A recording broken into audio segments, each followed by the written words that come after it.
Hey everyone, Box Day, boxday.blogspot.com. Happy Saturday. Hope you're having a good weekend. I'm having a productive one. I think I can say. Um, I did not yet read the story about the Hungarian mayor's crackdown on migrants, but that's good news. Like to see that happening. I did read an interesting story about some Danish kids taking care of a, a migrant bully from Afghanistan at their school with Molotov cocktails of all things. So interesting stuff. Um, the YouTube Live, yeah. Mike's working on some stuff. The book club that we're talking about is also going to be on a similar. It's actually pretty much going to be on the same platform. At least that's the plan. So, and that's actually not the announcement, but I can go ahead and mention. I will know by next week exactly what the deal is with the book club. Everything's pretty much everything's pretty much done. We just need to settle a few more minor things, and then we'll be able to publicly announce it. Um, that's funny. Hungary will welcome European refugees fleeing multicultural West. Not a bad idea. Better idea is just to institute Reconquista 2.0 and restore the West. Won't be the first time the West has had to do it. Probably won't be the last. Um, Stickwick is working on. She's actually signed a multi-book deal with Castelia House, and she's busy working on her books right now. I expect that she'll probably want to do that class um, once she's got the books done. So she's keeping plenty busy. Um, Anyhow, I don't know. Before we get to the announcement, we can talk a little bit about. I don't know if you're on the blog at all today, but there's an interesting column.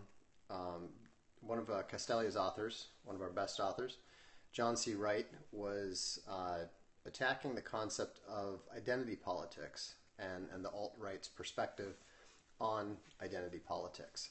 Um, Now that's fine. I mean, one thing that people need to understand about the right and about the alt-right is that we can handle differences of opinion.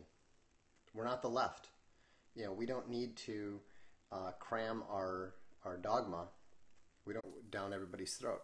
We don't shy away from debate. We don't shy away from disagreement. One of the things that I advise is a absolutely ruthless commitment to the truth. And how can you have a commitment to the truth if you never allow people to question what you believe? You have to embrace the doubts of others. You have to examine the doubts of others because sometimes they're going to make your case stronger. The one of the things I mentioned in one of my posts is that I am in complete intellectual harmony with no man. I'm not. I don't agree with Space Bunny about everything. She doesn't agree with me about everything. I don't, I just don't. I don't agree with everything that I used to believe 5 years ago. I very much doubt that I have reached the final state of understanding that I will ever reach today. And so, there's no point in um, repeating the same thing over and over and over again. Um, we need to test our ideas. We need to test our assumptions, and one of the best ways to test them is by allowing smart people that you know have integrity, um, hammering that. This is funny. Is it difficult being a white supremacist? I'm an American Indian, so I'm not a white supremacist. I don't believe in the concept of supremacy in the first place, and there's absolutely no uh, white supremacist organization that I am that I am eligible for membership in. So, um, well, you're you're probably barking up, or you're not barking. You're definitely barking up the wrong tree there. Um, it's all right. A lot of these people, especially on Periscope, a lot of these people don't know who I am. They have no idea. All they see is alt right Vox Day, and then they assume that, you know, they assume they know what they're talking about. They don't. It's fine. How else will they learn? Come here, listen. So, yeah, that's true.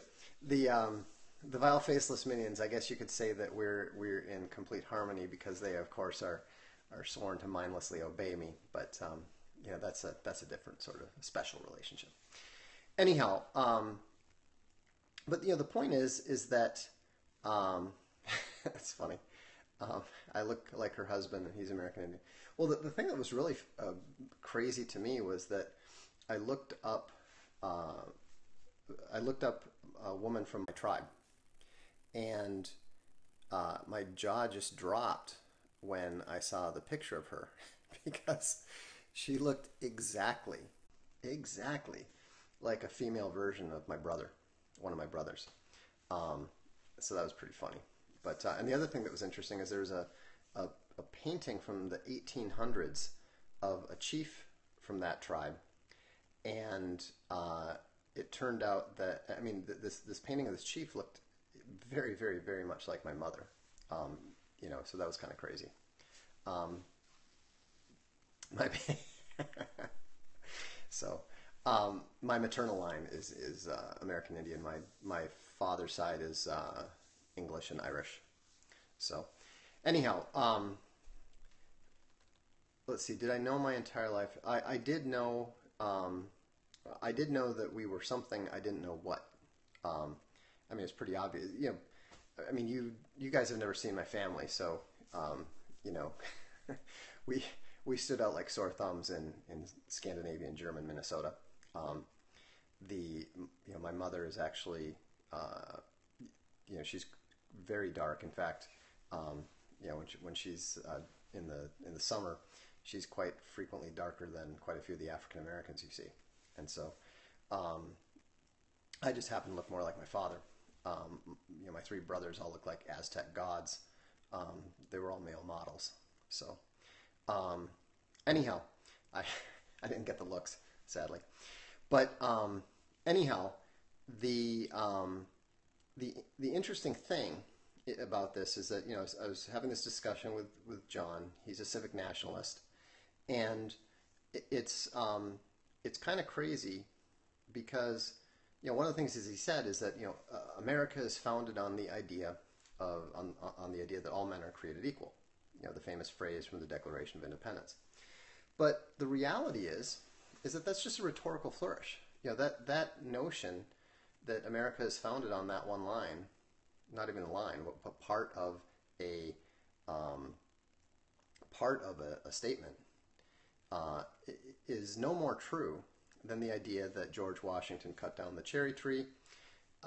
It's just another national founding myth. Most nations have them. The Romans, their national founding myth was an exceptional one. We call it the Aeneid.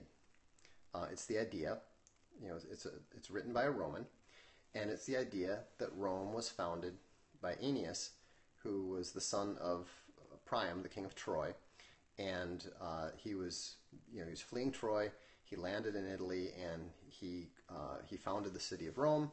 And Rome, therefore, it has a long and noble history dating back to the city of Troy. And the Romans are Trojans, and the reason they're great is that the blood of Trojans flows in their veins. That was the Roman founding myth. There's actually kind of a crazy, that's a different, Romulus and Remus are a different founding myth. And Romulus and Remus are the older founding myth. The Aeneid came later. And then, like, for example, the British have kind of a crazy founding myth. They believe that there's an Anglo-Israeli notion that the English are actually one of the lost tribes of Israel. And this founding myth is even incorporated in one of the titles of the Queen of England. If you look up her full list of titles, you'll see something that refers to that concept. Now, we know it's not true. We know, genetically speaking, that it's totally false. And so, yeah, it's an idea that, or all these ideas always originated much later. So like the idea, I mean, hit like if you believe that the melting pot is an American concept. It's not. The melting pot is actually a construct. It's a construct of a Russian Jew who lived in the UK, who lived in England. He wrote a play called The Melting Pot, and the funny thing is it's all about Russian Jews in the USA, and there's this whole romance between a American woman and this Russian Jew, and the whole thing is really about Jewish bitterness over the pogroms in Russia, and somehow, but so the whole thing is revisionist history. It has nothing to do with the founding of America, and so these founding myths are normal. In Rome had its two founding myths. There were a lot of different there's a lot of different myths that we see. Like, for example, there's no evidence that William Tell ever lived. The Swiss are very proud of the William Tell myth. It's there's no evidence that he ever existed, much less the governor he supposedly assassinated and so forth. But I mean, these myths are important because what they reflect is what the society wants to be. It's not that there's no value to them, but we have to distinguish between truth and reality, between fiction and nonfiction, if we're going to when we're going to be basing actual public policy arguments on it. And so somebody said, how do we deal with the arguments that are based on equality? It's very simple. Read the Declaration of Independence. There are at least 6 definite references to inequality that are there. It talks about the blood tie to England. It talks about the merciless Indian savages. It talks about makes reference to laws in England that directly relate to matters of which foreigners were permitted to enter the then English colonies. And so basically blow it away with facts. Is it all dialectic? Yeah, of course. I mean, those are dialectical responses. Now, if you're going to deal with rhetoric, then the easiest rhetoric is to say, oh, right, so Indians and blacks were equal too, right? If you're just going to go to rhetoric, then that's very easy. Yeah, or that's another one. I mean, it's if you don't even want, if you just want to hit the emotions, you just say you have to go back. They say, but equality in this, and I just say you have to go back. You all have to go back. You equally have to go back. And so, rhetoric is all about emotions, and emotions don't have to make sense. So, which is more effective? It totally depends on who you're talking to. If you're talking to an intelligent person who's capable of engaging in dialectic and changing their minds based on information, then you should use the actual information. You should use the writings of the founding fathers. Hang on, there's a book I can recommend.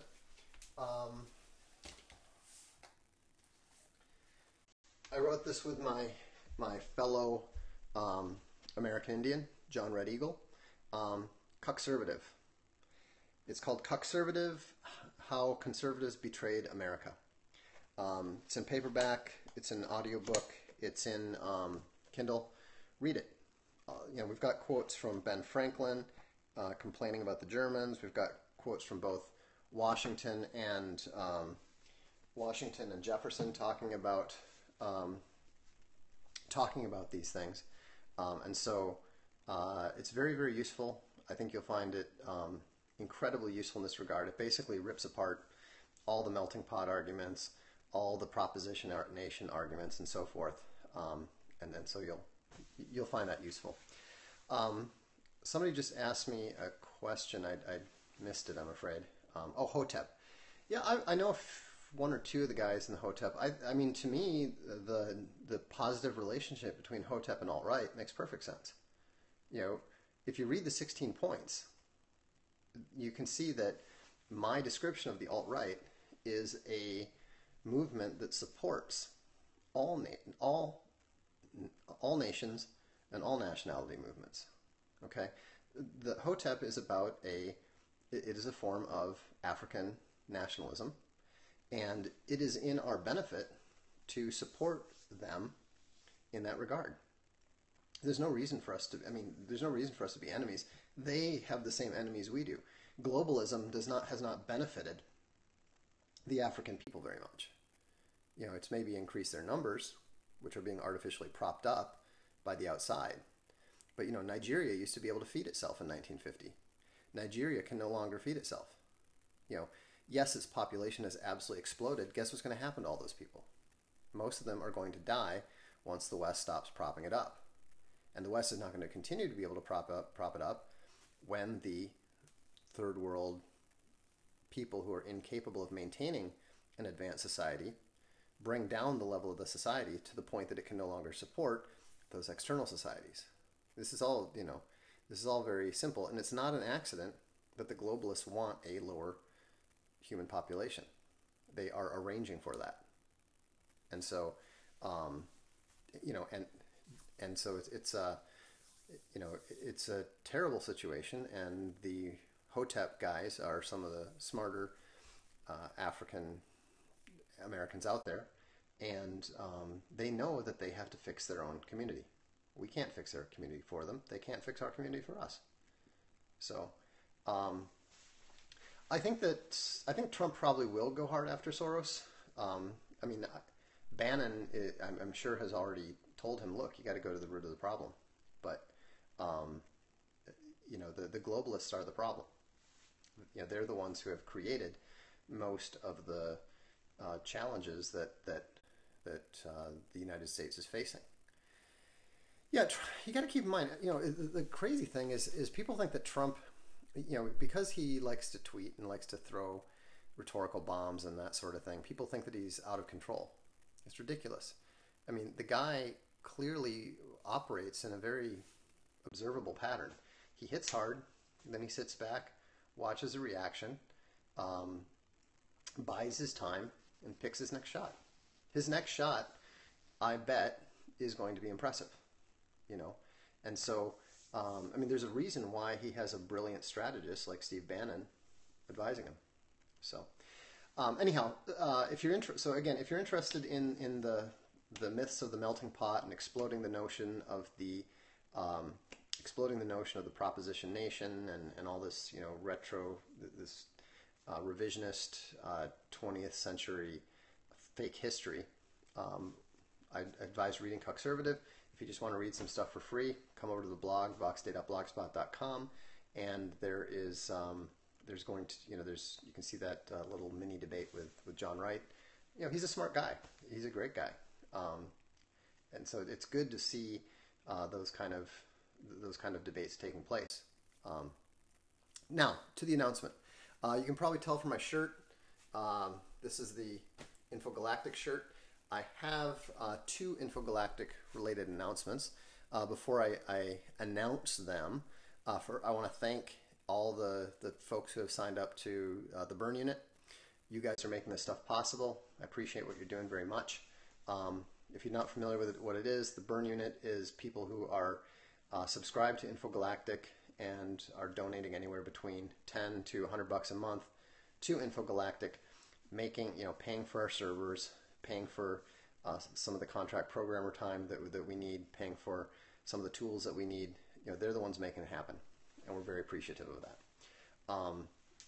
If you want to join the Burn Unit, there's also a I don't know if you saw a couple days ago, I have it's a shirt like this, but it's got like these cool flames all around it, and it says Burn Unit underneath. That's a shirt that only the Burn Unit people are allowed to have. Well, I guess I have one too. But anyhow, so it is a cool shirt. It's kind of funny. So here's the announcements. Number one, How many of you are familiar with the Drudge Report? Right. So we have created Infogalactic News. It's probably going to be launching in about a week or so, week to 2 weeks. And Infogalactic News is going to be a Drudge-style report, but it's going to be updated more often, every 12 hours. We've got a team of editors who are going to be keeping the new stuff updated. And unlike Drudge Report, yeah, it's going to look just very similar to the Drudge Report. The only differences are that it's going to have fewer stories. We're going to keep it to 13 stories. We're going to link all the stories to archives rather than to the opposition media to keep them from getting, hits. And also, every relevant page will have every relevant story will have a link to the related Infogalactic page, so you can see what, like for example, if there's a story about China threatening the Philippines, there'll be a link to the Infogalactic page about the Chinese Navy or something, something relevant, so that if you want to go deeper, you can. Now, the second announcement is actually related to this, because we were already in the process of setting this stuff up, and because we already had to arrange for a separate server to handle the news stuff. When we heard the news of Reddit getting converged and the Donald getting shut down and all that sort of thing, or the alt-right getting shut down and the Donald coming under threat and so forth, we realized that it was time to set up an alt-tech version of Reddit. And so, even though it's not part of our primary mission with Infogalactic, what we've done is we have set up a Reddit-style element to Infogalactic. It's going to be called Rehash, and so you'll be able to find it when we set it up. The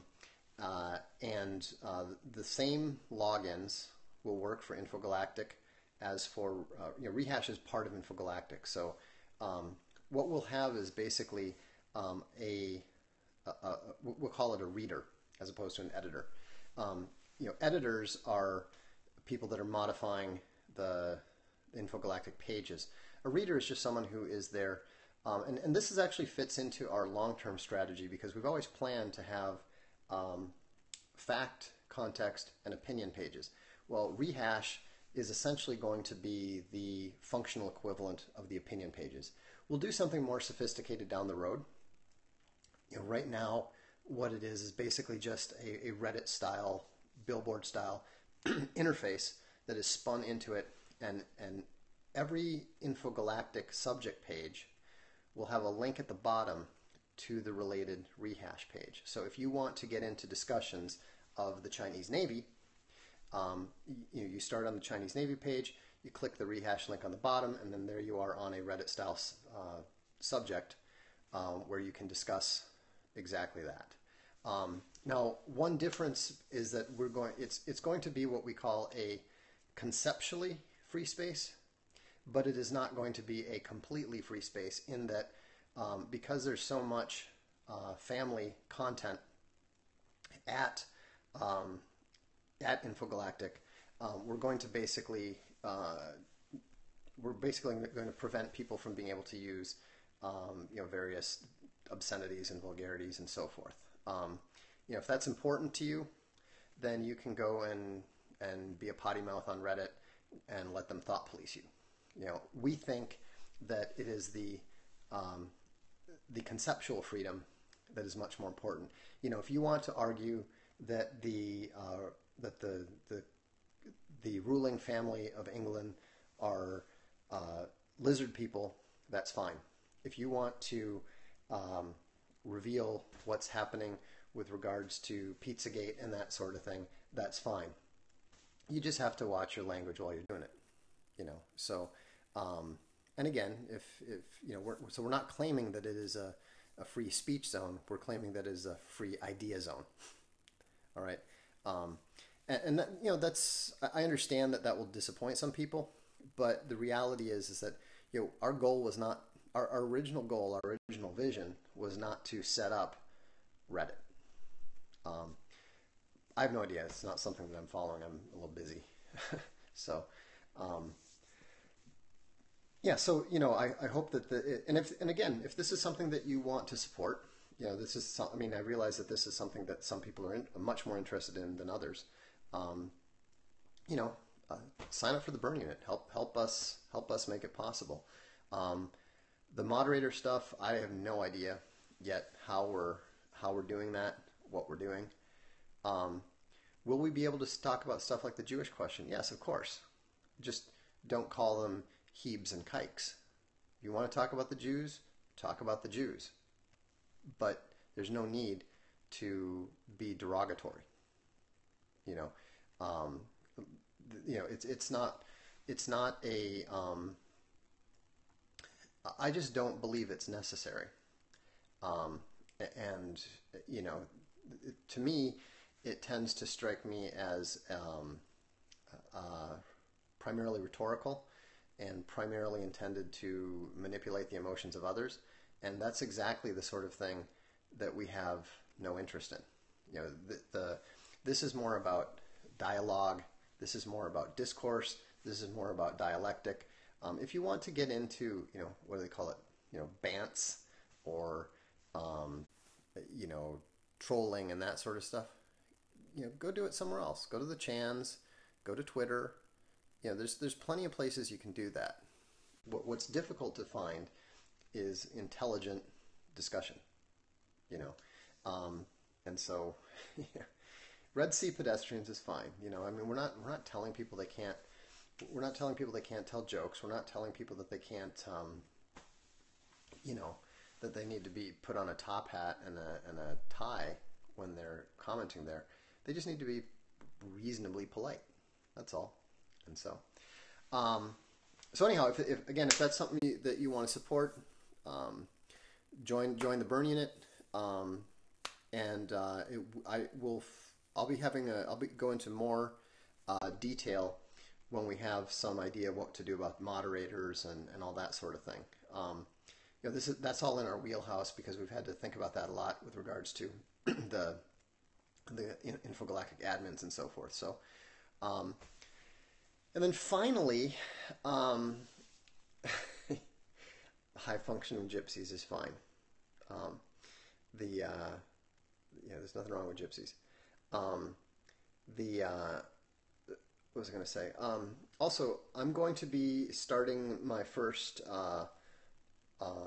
Gab TV broadcasts next week, and so what I'm planning to do is switch. I'm going to continue the periscopes here, but on days that I'm doing Gab TV, I will not be doing periscopes. So we'll see how it goes.